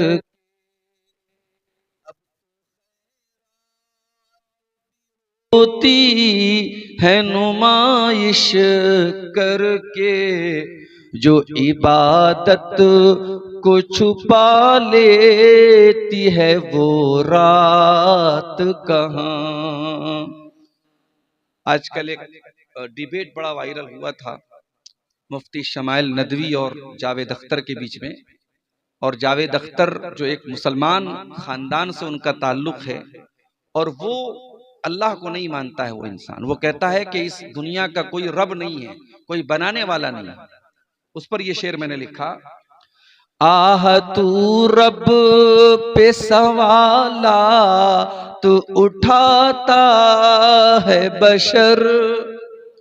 आह तू रब पे सवालात उठाता है बशर, तू कहाँ खाक की मखलूक, तू कहाँ खाक की मखलूक है वो जात कहाँ, तू कहाँ खाक की मखलूक है वो जात कहाँ। और आखिरी शेर मक्ते का शेर समझ फरमाए। अब किसी बात पे रूठा नहीं करते जाहिद, अब किसी बात पे रूठा नहीं करते जाहिद, अब कहाँ उनका मनाना वो मुदारात कहाँ, दिल के दरिया की रवानी में है वो बात कहाँ। मुहतरम उलमाए किराम, बुजुर्गों और दोस्तों, नौजवान साथियों, पर्दा नशीन माँ और बहनों, प्यारे बच्चों, दीघल बैंक किशनगंज से करीब इस गांव पलसा में गालिबन में पहली मर्तबा आया। इसके आसपास शायद कुछ गांवों में आना हुआ है, मगर इस गांव में पहली बार आया। और आप यकीन करें, जब इस गांव में आने के लिए हम लोगों को नदी पार करनी पड़ी और वो खतरनाक किस्म का पुल पार करना पड़ा, और बाइक जब यहाँ के रेतीले रास्ते से गुजर रही थी तो बस दुआएं जबान पे जारी थी, और इकबाल का वो शेर याद आ रहा था कि बहरे जुल्मात में भी दौड़ा दिए घोड़े हमने। और मुझे तो लगा कि इस गांव का नाम पलसा के बजाय पिछड़ा रख दिया जाए। और कैसे इस गांव में लोग रहते हैं, लोगों ने बताया कि यहां से नाव से जाते हैं, सौदा सलफ लेते हैं। यकीनन अगर हिंदुस्तान के उन इलाकों का जिक्र किया जाए जो अभी भी कनेक्टिविटी से दूर हैं, महरूम हैं, तो शायद उन इलाकों में, उन गांवों में आपके बिहार का ये गांव भी शामिल होगा। मैं दुआ करता हूं अल्लाह ताला से, अल्लाह ताला जल्द से जल्द इस गांव को शहर से जोड़ दे। और जिस पुल की प्लानिंग चल रही है और लोगों ने बताया कि कई बार उसके बारे में बात हुई, अल्लाह करे कि हुकूमत उस पर जल्द से जल्द कोई एक्शन ले और यहाँ पुल बन जाए, यहाँ आना जाना आप लोगों का आसान हो जाए। इस गांव में लोगों ने बताया कि ज्यादा आबादी नहीं है, ज्यादातर लोग नदी पार करके आए हुए हैं, और बड़े शौक और जज्बे से पलसा के इस इदारे का ये प्रोग्राम मुनक्किद किया गया, जो इस गांव का बहुत कदीम इदारा है। और हमारे मदरसे में, बनारस में जहां मैं पढ़ाता हूं, वहां भी एक स्टूडेंट यहीं इसी मदरसे का पढ़ रहा है, हमारा शागिर्द है वो, और इस साल उम्मीद है जामिया सलफिया में वो चला जाएगा। तो बड़ी खुशी हुई इस गांव में आकर और इस मदरसे को देखकर। दुआ करता हूं रब्बुल आलमीन इस मदरसे को दिन दूनी रात चौगुनी तरक्की अता फरमाए, और इस गांव के लोगों को भी, और जो आसपास से अतराफ व जवानिब से आए हुए हैं, अल्लाह ताला उन सबको भी तौफीक दे कि इस मदरसे के लिए वो दिल खोल के ताउन करें। अल्लाह हमारी माँ बहनों को भी तौफीक दे, हमारे बुजुर्गों को भी तौफीक दे कि ये इदारा जो वाकई में एक पिछड़े हुए इलाके में है और जो जरूरतमंद है और हम सबके ताउन का हकदार है, इस इदारे का हम सबको आगे बढ़ करके ताउन करने की जरूरत है। अल्लाह ताला हम सबको इसकी तौफीक अता फरमाए, आमीन। मेरे भाइयों, मैंने आपके सामने खुतबे मसरूना के बाद सूरह ताहा की कुछ आयतें तिलावत की है। इन आयतों में अल्लाह ताला ने हमारी एक बहुत बड़ी कमजोरी की तरफ इशारा किया है। बल्कि अगर मैं ये कहूं कि अल्लाह ताला ने इस वक्त जो हम कमजोरी के दौर से गुजर रहे हैं, उसका इलाज भी अल्लाह ने इस आयत में बताया है। आइए जरा हम इन आयतों को समझते हैं, फिर बात को आगे बढ़ाते हैं। कुरान करीम का 16वां पारा है, सूरह ताहा की आयत है। वमन आरदान जिक्री फ इन्न लहू मईशतन ज़न्का, जो मेरे जिक्र से मुंह मोड़ेगा, जो मुझको याद नहीं करेगा, जिसको मेरी याद नहीं आएगी, फ़इन्न लहू मईशतन ज़न्का, हम उसकी जिंदगी को तंगी वाली जिंदगी बना देंगे, प्रॉब्लम वाली समस्याओं वाला जीवन बना देंगे उसका। अगर आप अपने आप को मुसलमान कहते हैं और आपकी जिंदगी में अल्लाह का कोई जिक्र नहीं है, अल्लाह का नाम नहीं है आपकी जिंदगी में, आप अल्लाह के सामने सर तक नहीं झुकाते हैं, तो आपको न जाने कहां कहां सर झुकाना पड़ेगा मेरे साथ। और अगर आपको यह लगता है कि बहुत सारे लोग हैं जो 24 घंटे में एक बार भी अल्लाह को याद नहीं करते और बड़े ठाठ से रहते हैं, बड़े आराम से रहते हैं, न खाने की कोई दिक्कत है, न रहने की कोई दिक्कत है, न पैसे की कोई दिक्कत है, तो कान खोल के सुन लीजिए, दुनिया में दौलत ही सब कुछ नहीं होती। ऐसे लोगों को दौलत तो मिल जाएगी, हो सकता है ऊंचे मकानात भी मिल जाएं, मगर सुकून नहीं मिल पाएगा मेरे साथी। ये अल्लाह ताला का वादा है और अल्लाह से बढ़ के सच्चा किसी का वादा नहीं है।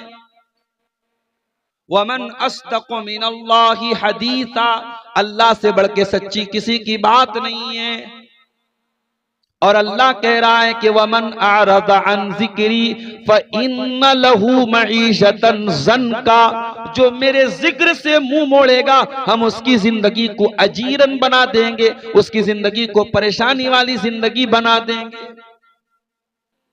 दुनिया में ही बना देंगे। और कयामत के दिन क्या होगा? वनहशुरुहु यौमल क़ियामति आमा, और हम कयामत के दिन उसको अंधा बना करके उठाएंगे। क़ाला रब्बी लिमा हशरतनी आमा, और वह इंसान कहेगा अल्लाह तूने मुझे अंधा बनाकर क्यों उठाया? मैं तो दुनिया में अच्छा भला देखा करता था, मेरी आंखें ठीक थी, मेरी बीनाई ठीक थी। थोड़ा सा गर्म पानी।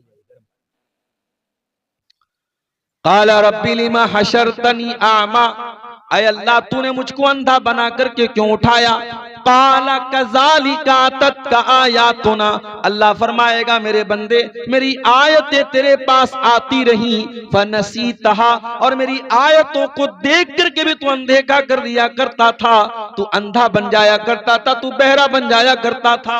वकज़ालिकल यौम तुनसा, ऐ मेरे बंदे आज हम तुझे भुला देंगे, आज अल्लाह की रहमतें तेरे ऊपर नाजिल नहीं होंगी। आज हम लोग जो शिकायत करते हैं कि साहब हमारे दिन बड़े खराब आ गए, दिन खराब कैसे आते हैं? दिन खराब तभी आते हैं जब हमारी हरकतें खराब हो जाती हैं। भूल गए आप कुरान की वो आयत, इन्नल्लाह ला युगय्यिरु मा बिक़ौमिन हत्ता युगय्यिरु मा बिअनफुसिहिम। इसी मुल्क के एक नेता ने भी बयान दिया है, एक खास कलर का नाम लेके, जो हमारे गैर मुस्लिम भाइयों का मजहबी कलर है, उनका मजहबी रंग है, उसका नाम लेके कहा कि कुरान में इस रंग की तारीफ की। ये चमचागिरी और चाटुकारिता की हद नहीं तो और क्या है मेरे प्यारे साथी। अपने राजनीतिक मफाद को पूरा करने के लिए, अपने राजनीतिक लाभ को लेने के लिए आज कुरान की आयतों तक में मुसलमान हेर फेर कर रहा है। बड़े मशहूर आदमी है साहब, आरिफ मोहम्मद खान साहब, राज्यपाल हैं इस मुल्क के एक स्टेट के, उनका ये बयान है। वो कह रहे कुरान में फला कलर का नाम आया और उस कलर की बड़ी तारीफ की गई है। कुरान में कहां तारीफ की गई उस कलर की? सूरह बकरा में अल्लाह ताला ने जहां बनी इसराइल को गाय ज़बह करने का हुक्म दिया, जब बनी इसराइल में एक वाकया पेश आया और एक आदमी कत्ल हो गया और कातिल का पता नहीं चल रहा था, तो अल्लाह ने बनी इसराइल से कहा कि तुम लोग एक गाय ज़बह करो।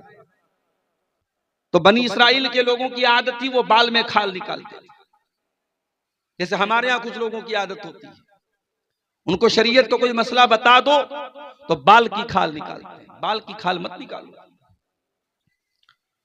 अकीका के बारे में इतने सवालात आ रहे हैं जैसे मालूम हो रहा है दुनिया का सबसे बड़ा मसला अकीका का मसला है। सीमांचल में सबसे ज्यादा मुझसे अगर कोई सवाल पूछा जाता है अकीका के बारे में पूछा जाता है।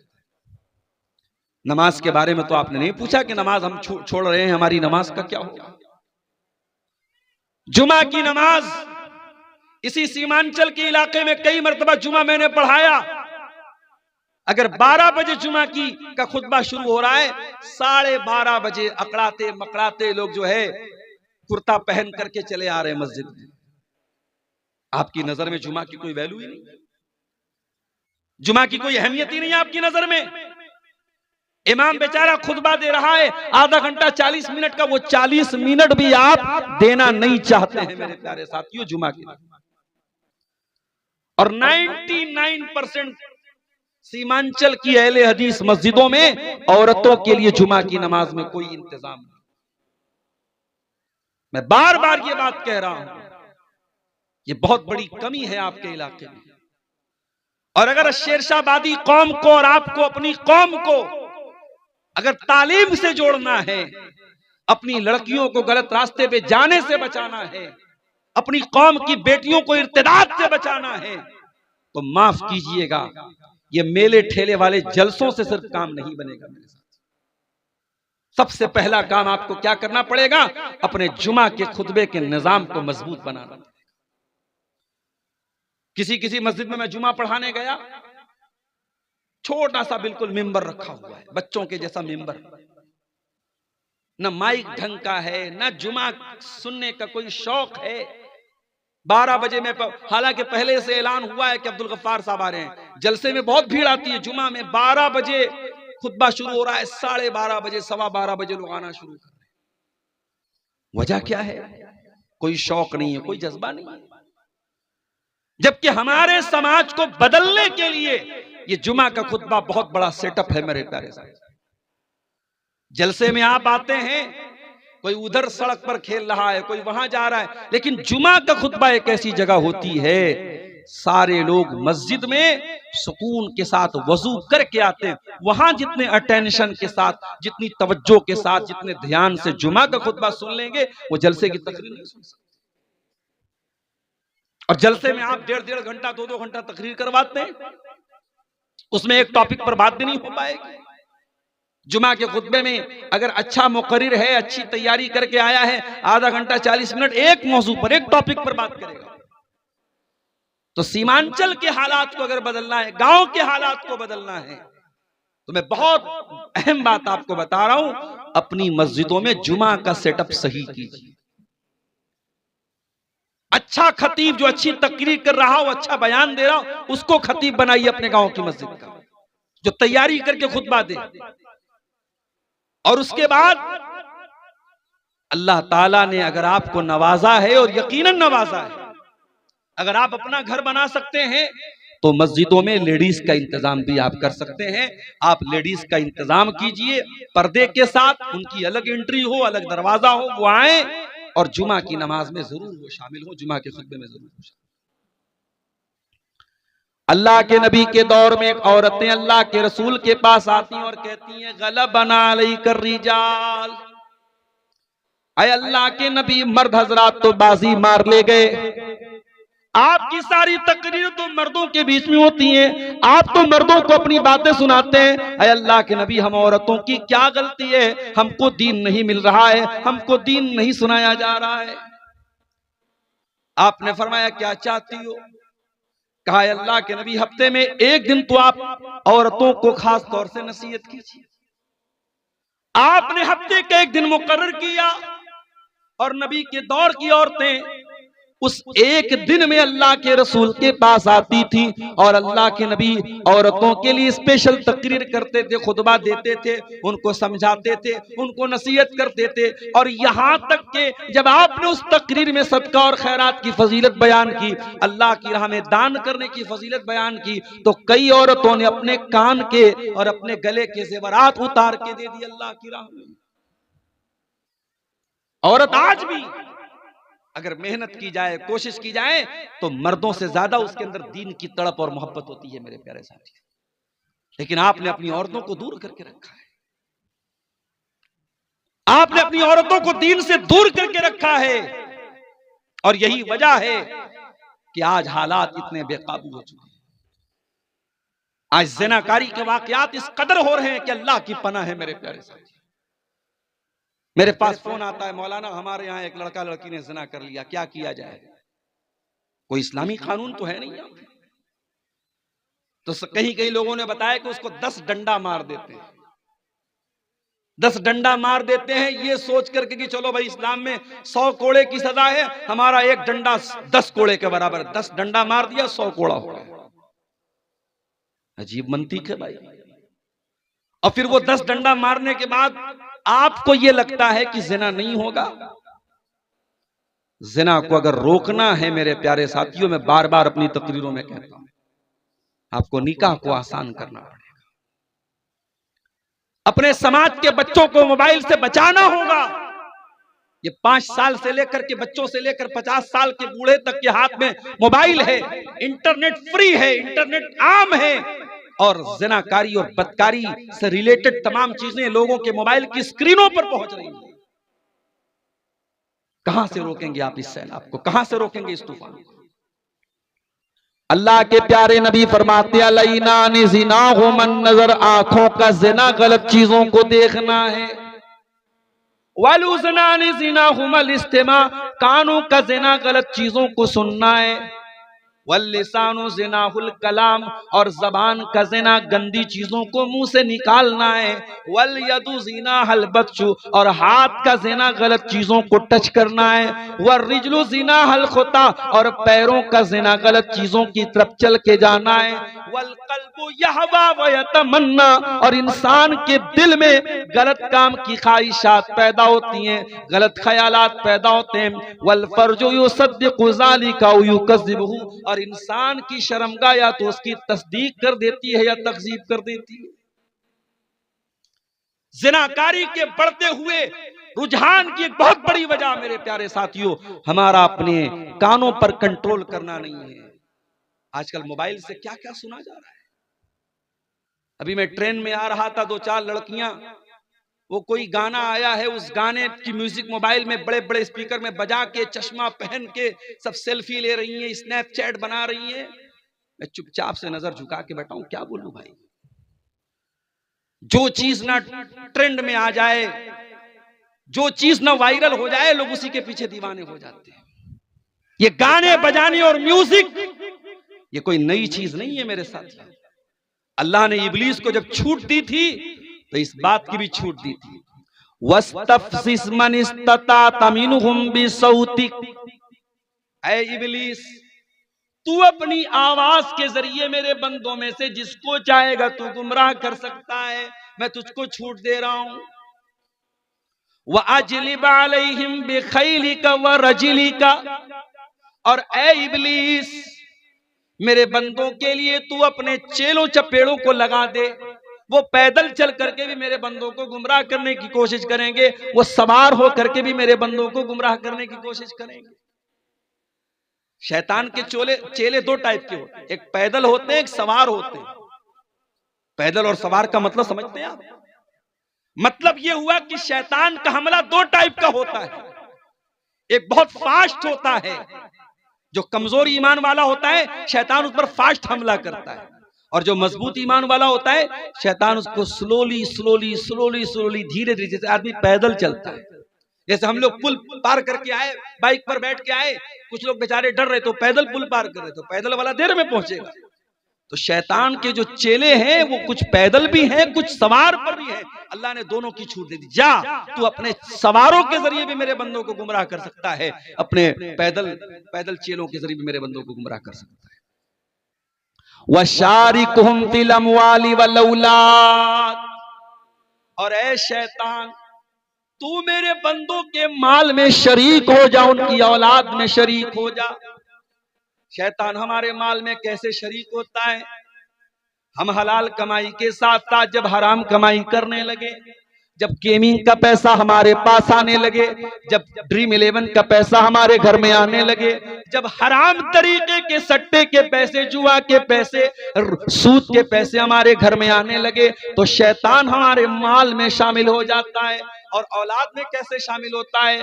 कुछ उलमा ने लिखा, जो हराम कब की औलाद होती है, जो वलदुज ज़िना होती है, जो जिना से जो बच्चे जन्म लेते हैं, शैतान उस औलाद में शरीक हो जाता है। और कुछ उलमा ने लिखा कि औलाद में शरीक होने का मतलब यह है, इंसान जब बीवी से मुलाकात करे तो वो दुआ ना पढ़े जो अल्लाह के नबी ने सिखाई है। कितने लोगों को तो दुआ भी नहीं मालूम है, वो दुआ जो अल्लाह के नबी ने मियां बीवी को पढ़ने की तालीम दी है, उस दुआ को अगर इंसान न पढ़े तो भी शैतान शामिल हो जाता है। और औलाद की तरबियत में अगर इंसान कोताही करे, लापरवाही करे, जैसे आपके पास ताकत है अकीका करने की, आप अकीका नहीं कर रहे हैं, आप शैतान को शामिल कर रहे हैं अपनी औलाद। आप अपने बेटे को अच्छी तालीम से महरूम कर रहे हैं। बेटा मदरसे में पढ़ रहा था, अच्छा टैलेंटेड बच्चा था, लेकिन आपने चंद पैसों के लिए कि बेटा मेरा बड़ा हो गया है, 4 पैसा कमा के लाएगा, पढ़ाई छुड़ा दी उसकी, आप अपनी औलाद में शैतान को शामिल कर रहे हैं। अल्लाह ताला ने शैतान को इन तमाम चीजों की छूट दी। ऐ शैतान तू आवाज के जरिए भी मेरे बंदों को गुमराह कर सकता है, और ऐ शैतान तू अपने चेलों के जरिए भी मेरे बंदों को गुमराह कर सकता है। ऐ शैतान तू मेरे बंदों के माल में भी शामिल हो सकता है, तू मेरे बंदों की औलाद में भी शामिल हो सकता है। ऐ अल्लाह, इतनी बड़ी छूट तो तूने शैतान को दे दी, लेकिन शैतान के वायरस से बचने के लिए हमारे पास एंटी वायरस क्या है? ऐ अल्लाह, शैतान के हमले से बचने के लिए हमारे पास एंटीबायोटिक क्या है? अल्लाह ने फौरन जवाब दिया, फरमाया इन्ना इबादी लैसा लका अलैहिम सुल्तान। ऐ शैतान कान खोल कर सुन ले, जो मेरे बंदे होंगे उनके ऊपर तेरा कोई कंट्रोल नहीं होगा, मेरे बंदों पर तेरा कोई पावर नहीं चलेगा, तेरी कोई ताकत नहीं चलेगी। इसका मतलब यह हुआ कि शैतान के हमले से अगर बचना है तो एंटीवायरस क्या है? अल्लाह के बंदे बन जाओ।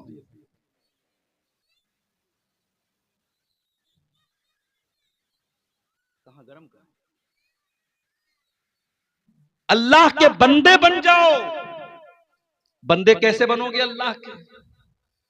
बंदा वो होता है जो अपने मालिक का वफादार होता है, जो अपने मालिक के साथ दगाबाजी नहीं करता है। जो मुसलमान नमाज में आकर के इय्याका नअबुदु व इय्याका नस्तईन, ऐ अल्लाह हम तेरी ही इबादत करते हैं और तुझ ही से मदद मांगते हैं, और मस्जिद के बाहर निकलने के बाद वो 11वीं शरीफ का खिचड़ा बनवा रहा है, बिरयानी बनवा रहा है। अभी कहा मैं सफर में गया था, हाँ याद आया, जबलपुर गया था मैं। जबलपुर में मेरा प्रोग्राम था, और इत्तेफाक से जिस दिन प्रोग्राम था उसी दिन अजमेर वाले बाबा का उर्स था। अब भाई जबलपुर वालों ने मेरा प्रोग्राम रख दिया, पोस्टर भी छप गया, बैनर भी छप गया। अब उसके बाद जहां प्रोग्राम था वो हमारे टनाटन भाइयों का इलाका था, जो 11वीं मनाते हैं और कब्रों और मजारों को मानते हैं। अब उन लोगों, इसके पहले मेरी वहां तकरीर हो चुकी थी और उन लोगों ने बड़े गौर से मेरी तकरीर सुनी थी, उनको मेरी तकरीर पर कोई ऑब्जेक्शन नहीं था। लेकिन जब उनको ये मालूम हुआ कि जिस दिन वो ख्वाजा अजमेरी का उर्स मनाते हैं उसी दिन ये प्रोग्राम है, उन लोगों ने कहा कि नहीं, ये प्रोग्राम हम लोग नहीं होने देंगे। जबलपुर के लोगों ने मुझसे कॉल किया, मैंने कहा कोई बात नहीं, उनको एतराज है, आप जलसा कैंसिल कर दीजिए, मस्जिद में कर लीजिए जलसा, बाहर मैदान में मत कीजिए। तो वहां जब मैं गया तो मैंने अपनी आंखों से ये मंजर देखा कि साहब उनके नाम पे ख्वाजा मोइनुद्दीन चिश्ती अजमेरी के नाम पे, जिनको ख्वाजा गरीब नवाज भी कहा जाता है।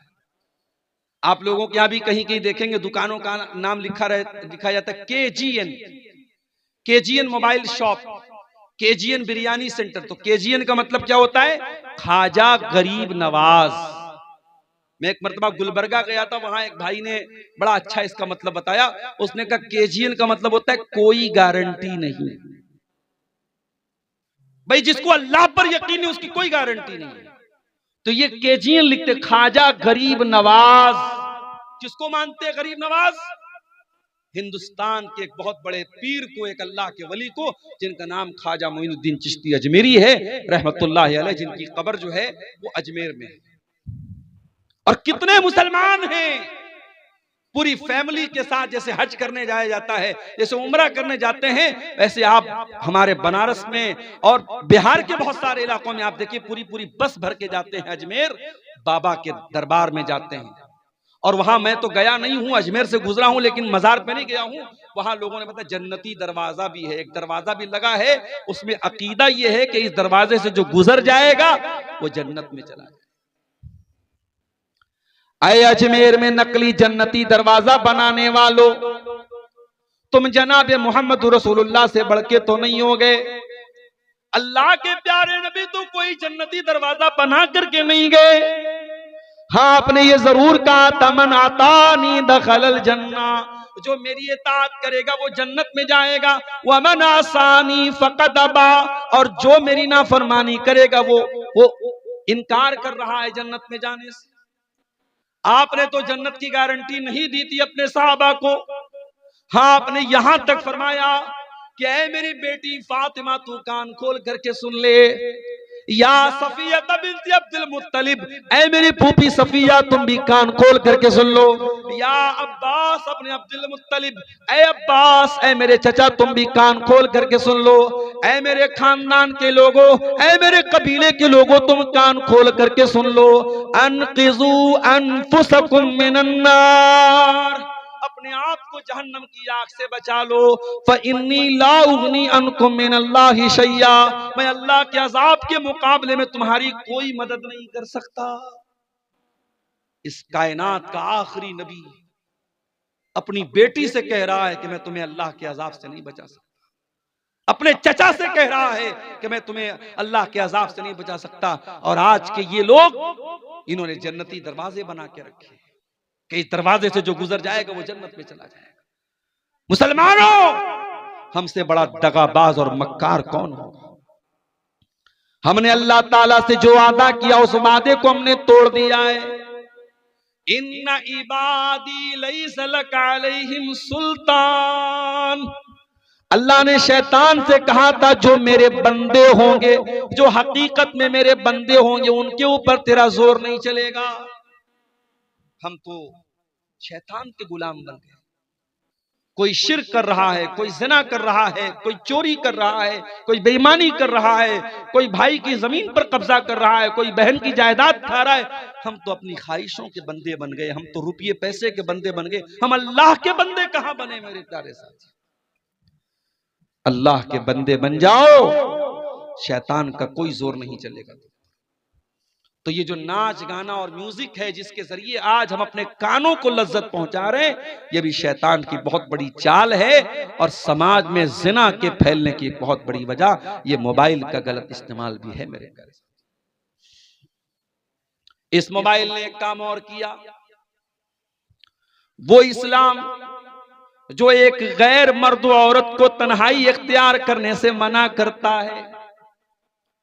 आपकी लड़की जवान हो जाए, किसी गैर महरम लड़के के साथ, किसी गैर महरम मर्द के साथ तन्हाई इख्तियार करने की जवान लड़की को इजाजत नहीं है। और ये भी कान खोल करके सुन लो, लड़की जवान कब होती है? जरूरी नहीं कि 15 साल की हो जाए, 16 साल की हो जाए तब वो जवान होती है। जब लड़की बालिग हो जाए, जब शरीयत की नजर में लड़की बालिग हो जाए तो उसके ऊपर पर्दा करना फर्ज हो जाता है। एक बालिग लड़की को जो बुलूगत को पहुंच चुकी हो, जिसको मेंसेस आने लगे हो, जिसके ऊपर नमाज फर्ज हो चुकी हो, उस लड़की को किसी गैर मर्द के साथ तन्हाई इख्तियार करने की इजाजत नहीं है। यहां तक कि कुरान पढ़ाने वाला टीचर भी अगर है, उसके साथ भी आपकी लड़की अगर जवान हो चुकी है तो किसी मर्द टीचर के साथ तन्हाई इख्तियार करने की इजाजत नहीं है। साइंस पढ़ाने वाला, मैथ पढ़ाने वाला, इंग्लिश पढ़ाने वाला टीचर भी तन्हाई में आपकी बेटी को पढ़ा रहा है तो ये गलत है। आप फितनों को दावत दे रहे हैं, आप गलत काम को दावत दे रहे हैं। ये शरीयत कोई हमारी बनाई हुई शरीयत तो नहीं है, ये अल्लाह की शरीयत है, इसका कानून अल्लाह का बनाया हुआ है। और अल्लाह के रसूल फरमाते हैं ला यखलुवन्न रजुलुम बिइम्रातिन इल्ला वसालिसुहुम शैतान। खबरदार कोई मर्द किसी औरत के साथ तन्हाई इख्तियार न करे क्योंकि तीसरा वहां पर शैतान होता है।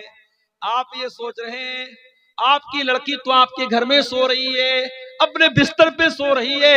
नहीं नहीं, इंस्टाग्राम पे वो 20-20 लड़कों के साथ है, व्हाट्सएप पर 20-20 लड़कों के साथ है, फेसबुक पर 15-15 लड़कों के साथ वो चैटिंग कर रही है। आपकी लड़की अकेली होकर के भी अकेली नहीं रह गई सोशल मीडिया के दौर में।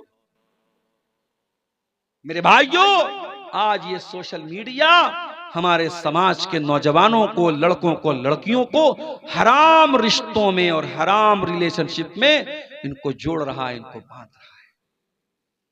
और अंजाम क्या है इसका? अंजाम इतना भयानक है कि आप सोच भी नहीं सकते। अंजाम यह है कि भाई नकली आईडी बना करके चैटिंग कर रहा है अपनी ही बहन से, बहन भी नकली नाम से चैटिंग कर रही है अपने ही भाई से। भाई को नहीं मालूम कि मैं अपनी बहन से बात कर रहा हूं, बहन को नहीं मालूम कि मैं अपने भाई से बात कर रहा हूं। दोनों ने नकली आईडी बनाई हुई है। एक दूसरे से प्यार और मोहब्बत की बातें करने के बाद जब मिलना तय हुआ, होटल का कमरा तय हो गया और उस होटल में जब वक्त मौऊद पर, वक्त मुकर्ररा पर जब लड़का मिलने जाता है, क्या देखता है कि अपनी ही सगी बहन से वो मिलने जा रहा है। दोनों ने एक दूसरे को देखकर शर्म से नजरें झुका ली और वहां से वापस चले गए। ओ लोगों, तुम किसी और की बहन बेटी के साथ जो काम करने जा रहे हो सकता है कि वही काम तुम्हारी बहन बेटी के साथ कोई और करने वाला हो। इसीलिए जब एक नौजवान अल्लाह के रसूल के पास आया और उसने आकर के ज़िना की इजाजत मांगी और फरमाया, कहा अय अल्लाह के नबी इज़न ली बिज़िना, मुझे ज़िना की इजाजत दे दीजिए। अल्लाह के नबी का समझाने का अंदाज कितना प्यारा था।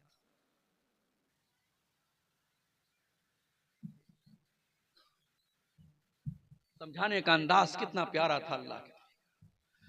पढ़ाने वाले टीचरों को, वाज करने वाले वाइजों को, वक्तव्य पेश करने वाले वक्ताओं को, तकरीर करने वाले मुकर्रिरों को आज सीखने की जरूरत है जनाब मोहम्मद रसूलुल्लाह सल्लल्लाहु अलैहि वसल्लम। आज तो हमारा हाल ये है, हमें किसी के बारे में मालूम हो जाए कि ये लड़का गलत काम कर रहा है तो हम समझाने की बात कहां करते हैं, हम तो मारने की, पीटने की और उसको समाज से बेदखल करने की बात करते हैं। वो नौजवान आता है, अय अल्लाह के नबी मैं ज़िना की इजाजत चाहता हूं। अल्लाह के नबी ने कोई गुस्सा नहीं जाहिर किया।